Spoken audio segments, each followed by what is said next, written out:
22nd. Good morning, everyone. It is 7:41 right now. Welcome back to the program. Lou and Jackie here, and Luke is here. Jackie, our friends from the BBB. We do have Ryan Smith, and along with him is Francis Bogus. And first of all, Ryan, let's talk a little bit about, we always have our scam alerts and things like that, so we have something on the radar we need to talk about. Yeah, today's segment we're going to talk a lot about students, and one of the things that college students may be facing as they're getting ready to repay their loans is receiving things in the mail that are supposed to assist them with their loan payments. We've received mail recently that looks very official. It's perforated on the sides. It's talking about it's your final notice. It looks official because it has account numbers and things on it. But you need to take a very close look at these things that come in the mail. You need to take a look at the fine print, because in that fine print you'll learn that it's actually a private assistance provider. It doesn't really have anything to do with the federal loan system. They're here to make a buck off of you. But it looks good, though. It looks good. When you get it. Yes. So what are things that you should look for to know that it's not legit? Well, if you take a look at this page right here, you can see all the arrows pointing to the fine print at the bottom. That's where you're really going to learn more about it.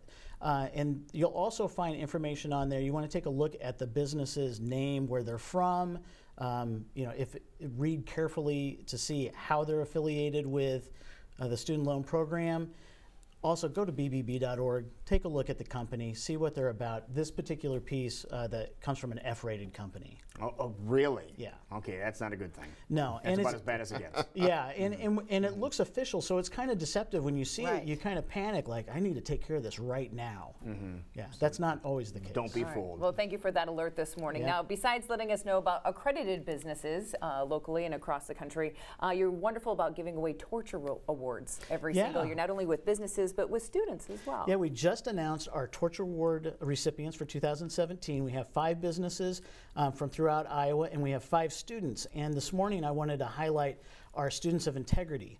What Better Business Bureau does is we provide a $2,500 scholarship for those students that apply, and the way they apply is to write an essay about a situation they've had, excuse me, that where they had to make the right decision. They had to act with honesty and integrity, and it's very surprising what some of these students have dealt with already. Wow. How about that? And there's a list of the people that you have Torture Awards to go into, correct? That's right. All right. And Francis, you were a judge deciding which one of these wonderful students was able to get this scholarship. So tell us about that process and how you were able to come up with these wonderful names. Well, thank you, Jackie. This is my second year doing the contest, and I thought it was very worthwhile. We have an excellent staff at BBB that takes the original applications, over 100 that received from the different high schools around Iowa, and they review them, and then they give us the what they consider the top 20. And there are 3 judges. I'm one of the 3 judges, and what we do is read through the applications. They're graded for about 50% on essay, 20% on school involvement, 20% on outside involvement, 5% on letters of recommendations, and the other 5% are their transcripts and their career plans. And we read them, and a typical way we do it is read them through once, and when we get our 20 applicants, we read them and just say yes, no, or maybe. And then my process is to go take notes and then reread the notes and compare them to each other, and then make changes. And then we submit them back to the staff. And then the staff brings all the judges together, and we have a meeting, and we have to iron out who we think are the most qualified and the highest rated.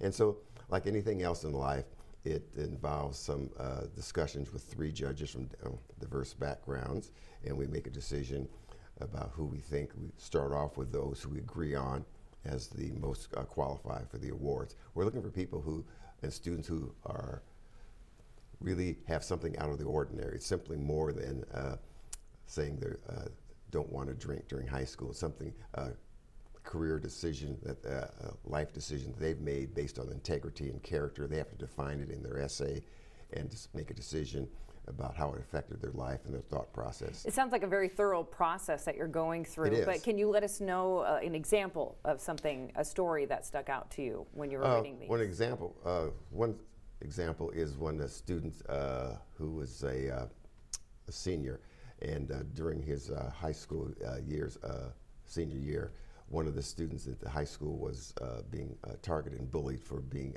gay. And so what he did was he spoke to some of the other students who were doing the bullying and discussed it with other leaders of the school campus, his peers. And then they told him this is not the way the school spirit is, and that's not the appropriate way to deal with a situation of targeting someone who's different. And actually it stopped. And that was, I think, a perfect example of acting with integrity and sticking to your beliefs of what you think is the right way to do. If you may disagree with someone's lifestyle, that's your own opinion. You should keep it to yourself and not act it out in school. So they took it upon themselves. They took it upon themselves to talk to the people that were doing the bullying. The bullying, yes. And kind of diffuse the situation from there. That's correct. And they did this on a peer-to-peer relationship. I thought, was very positive and mature.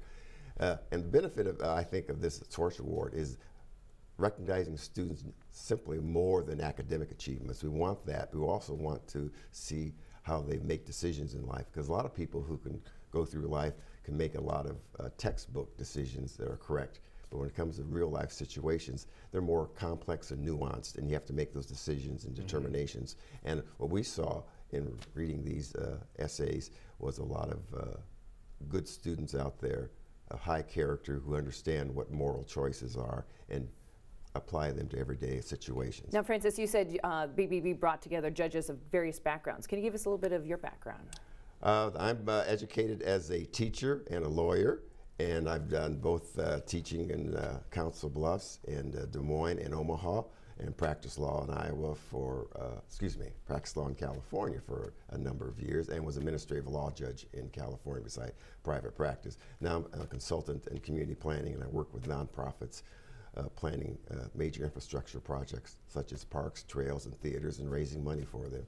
So I've had a wide range of experiences, and I think it's very helpful to understand the backgrounds of students who come from sometimes make very difficult choices in their lives. But it sounds like we have some outstanding students around, and some businesses that also qualify, don't we? Yeah, for our Torch Award business recipients, this year we have Bryant Heating and Cooling, ICS Advanced Technologies, Lumberman's Drywall and Supply, Preferred Pest Control, and two nonprofits this year, ARC of East Central Iowa and United Way of East Central Iowa.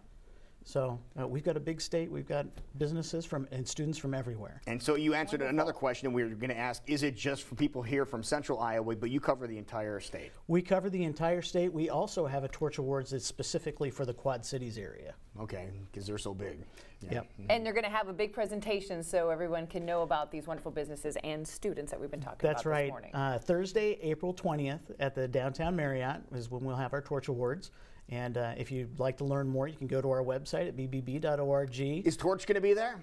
Torch will not likely be there.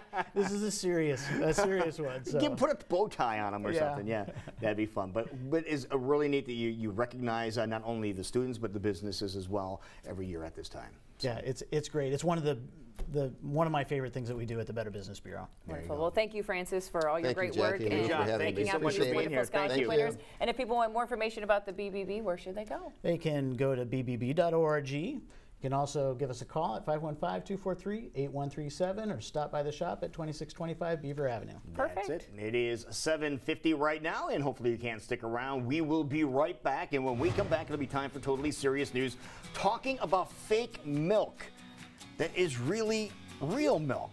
It's complicated. We'll try to explain that for you when we come back.